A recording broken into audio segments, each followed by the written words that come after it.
Kita lanjut bahas Wudong Qiankun Season 4 episode 4. Oke lah, gak usah banyak meng, kita langsung masuk ke pembahasan.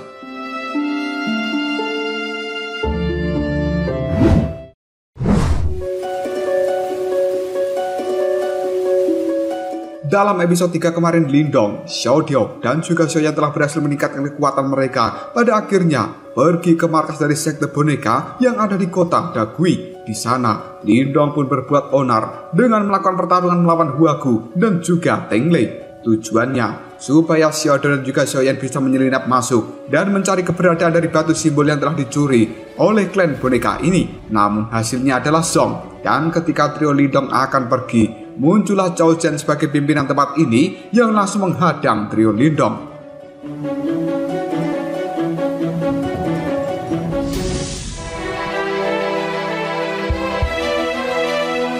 Zhao Zhen terlihat sangat marah karena ada yang berani mengacau di wilayah kekuasaan dirinya. Teng Lei pun mengatakan bahwa dia adalah Lindong. Tidak hanya mengacau di tempat ini saja, namun Lindong juga telah merebut boneka jimat tingkat tinggi di dalam menara Dahuang yang sudah diincar oleh sekte boneka sejak dulu. Sementara Huagu kali ini mengadu bahwa Lindong ini adalah orang yang telah membunuh putranya, yaitu Huazong. Huagu memohon supaya Zhao Zhen mau membantu dirinya melakukan balas dendam terhadap Lindong. Namun ucapan Huagu itu malah membuat Zhao Zhen murka, karena sebagai tetua di sekte boneka, bahkan Huagu bisa kalah dengan seorang bocah. Hal ini adalah sesuatu yang cukup memalukan. Zhao Zhen menganggap Huagu sudah tidak berguna bagi sekte boneka ini, dan dia pun langsung menyerap kekuatan spiritual milik Huagu untuk meningkatkan kekuatannya sendiri. Alhasil membuat Huagu meninggoy. Melihat pemandangan seperti ini, Lindong cukup kaget. Bisa-bisanya Zhao Zhen membunuh anggota sektenya sendiri.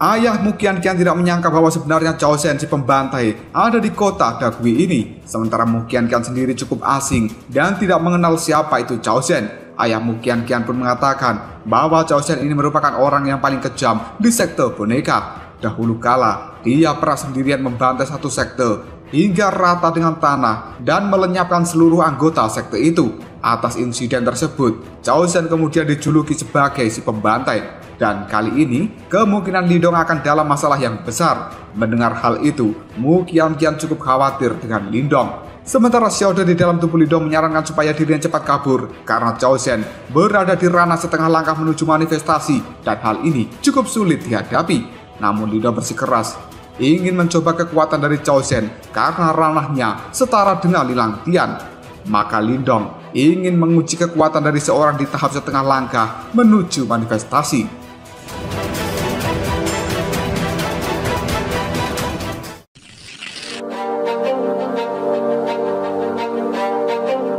Zhao Zhen kemudian menyuruh Lindong mengerahkan seluruh kekuatan yang dia miliki. Merasa diremehkan, Lindong pun segera bergerak dan melakukan berbagai serangan. Namun ternyata pergerakan dari Zhao Zhen juga cukup cepat.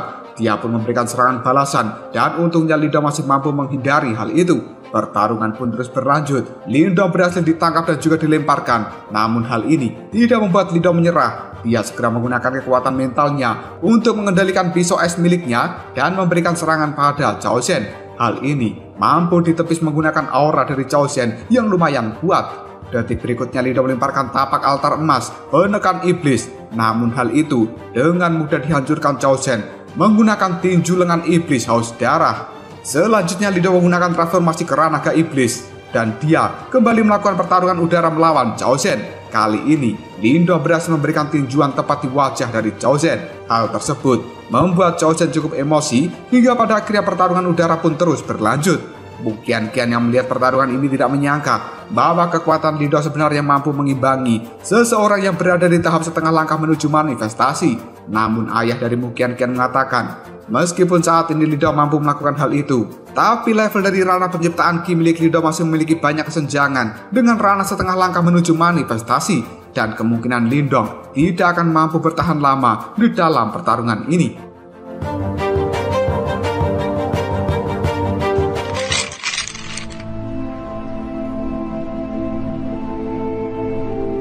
Dalam pertarungan berikutnya, Lindong melemparkan bola energi esensi dan serangan ini juga masih mampu ditahan oleh Chao Zhen meskipun dia harus bersusah payah untuk bisa menghancurkan serangan dari Lindong. Detik berikutnya Chao Zhen pun menghilang dan tiba-tiba saja muncul di atas Lindong yang kemudian mencengkram kepala Lindong dan membenturkannya dengan keras ke arah tanah. Hal tersebut membuat Lindong tidak berdaya dan transformasi keranaganya juga menghilang. Chao Zhen cukup senang karena dia merasa pertarungan ini sudah berakhir dan dia pun akan segera menyerap kekuatan spiritual milik Lindong. Sementara Teng Lei menyuruh Chao Zhen menyiksa Lindong terlebih dahulu sampai mati. Ayah dari Mu Qianqian merasa pertarungan ini sudah selesai. Dia pun mengajak kelompoknya untuk meninggalkan tempat ini. Tapi Mu Qianqian mohon pada ayahnya supaya turun dan membantu Lindong karena Mu Qianqian merasa bahwa Lindong di masa depan nanti akan bisa menjadi penolong yang kuat bagi sekte mereka jika menemui masalah yang besar. Dan tiba-tiba saja terjadilah ledakan energi biru yang membuat ayah Mu Qianqian menjadi cukup kaget. Dan dirinya tidak jadi pergi meninggalkan tempat ini, yang ternyata ledakan energi biru itu merupakan api energi mental milik Lindong. Dan hal ini membuat Chao Zhen memberikan pujian terhadap Lindong karena memiliki kekuatan api spiritual. Namun Lindong tidak membutuhkan pujian dari lawannya itu.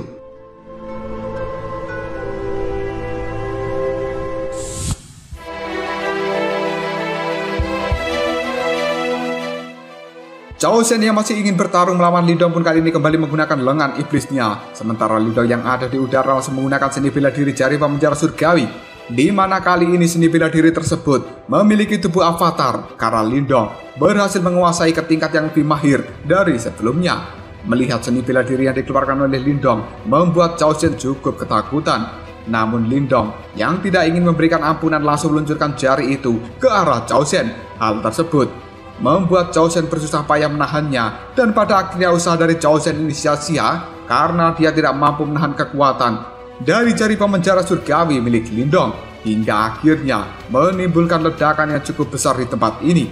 Ayah dari Mu Qianqian tidak menyangka bahwa pada akhirnya Chao Zhen bisa dikalahkan oleh seorang Lindong.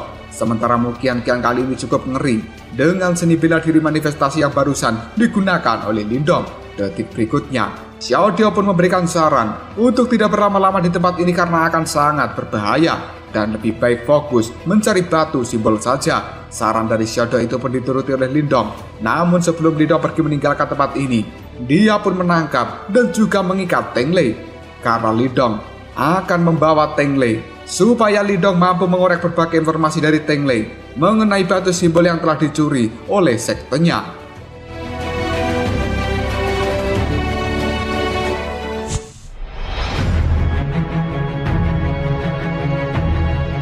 Chao Zhen yang belum mati pun kembali keluar dari dalam reruntuhan bangunan dan dia masih ingin bertarung melawan Lindong.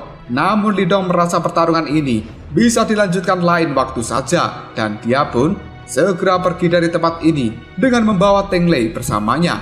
Melihat kelakuan dari Lindong, ayah Mu Qianqian pun tertawa. Bisa-bisanya Lindong membuat sekte boneka tidak berdaya di hadapannya. Malam harinya, Lindong bersama dengan Teng Lei berada di sebuah tebing batu yang cukup tinggi. Teng Lei memohon supaya Lindong melepaskan dirinya, namun Lindong tidak mau karena dia ingin mengorek informasi tentang benda yang telah dicuri sekte boneka di dalam menara Dahuang ketika dibuka tahun lalu. Teng Lei pun menolak mengatakan apapun dan Lindong mengancam bahwa dia memiliki kekuatan mental yang mampu mengendalikan pikiran seseorang. Jika kekuatan ini digunakan pada Teng Lei, kemungkinan kewarasannya akan terganggu. Teng Lei yang ketakutan pun langsung mengatakan bahwa benar, ayahnya telah membawa sesuatu dari dalam monumen Dahuang dan benda itu saat ini berada di markas utama dari sekte boneka yang dalam 10 hari ayahnya akan membuka segel pada benda itu bersama dengan para tetua. Mendengar ucapan dari Teng Lei, Xiao Diao pun cukup khawatir jika sekte boneka berhasil memecahkan segelnya yang kemudian mendapatkan barang yang ada di dalamnya. Lindong kemudian bertanya, berapa banyak ranah manifestasi yang ada di dalam sekte boneka ini? Teng Lei mengatakan, totalnya ada 3 orang, termasuk Teng Sa, ayah dari Teng Lei. Lindong merasa hal ini cukup merepotkan untuk dihadapi jika dirinya tidak memiliki jurus baru, yang kemudian Lindong pun meminta Teng Lei menyerahkan seni bela diri yang telah dia dapatkan dari dalam monumen Dahuang.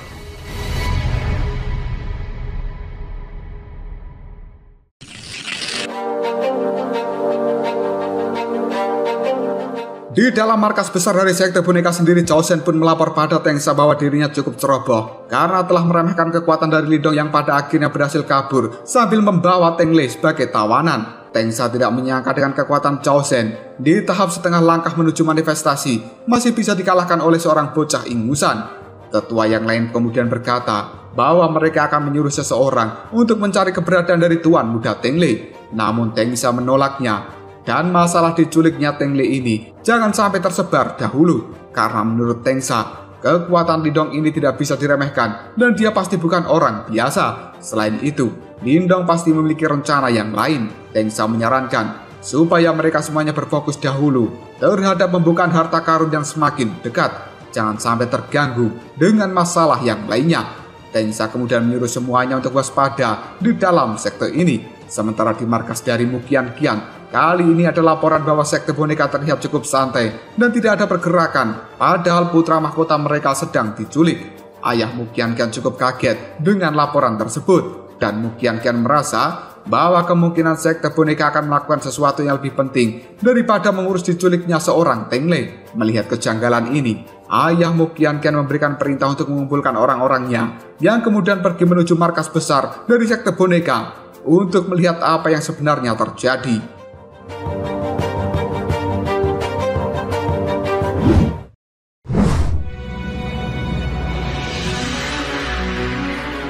Di tempat lain kali ini Lindong bergerak dengan sangat cepat, bahkan tubuh Lindong juga ada beberapa orang. Hal ini dikarenakan Lindong telah berhasil mempelajari seni bela diri yang telah dia rebut dari seorang Teng Lei. Hal itu membuat Lindong cukup puas dengan seni bela diri tersebut. Dia pun berterima kasih karena Teng Lei mau memberikan pada Lindong meskipun dengan sedikit paksaan. Hal ini membuat Teng Lei cukup marah. Namun dia tidak mampu berbuat apapun untuk saat ini dengan tubuh yang telah terikat dan tidak bisa bergerak. Yang kemudian Lindong pun mempercepat terbang dari Shoyan karena hari ini mereka harus sampai di markas utama dari sekte boneka supaya Lindong bisa mendapatkan apa yang dia cari.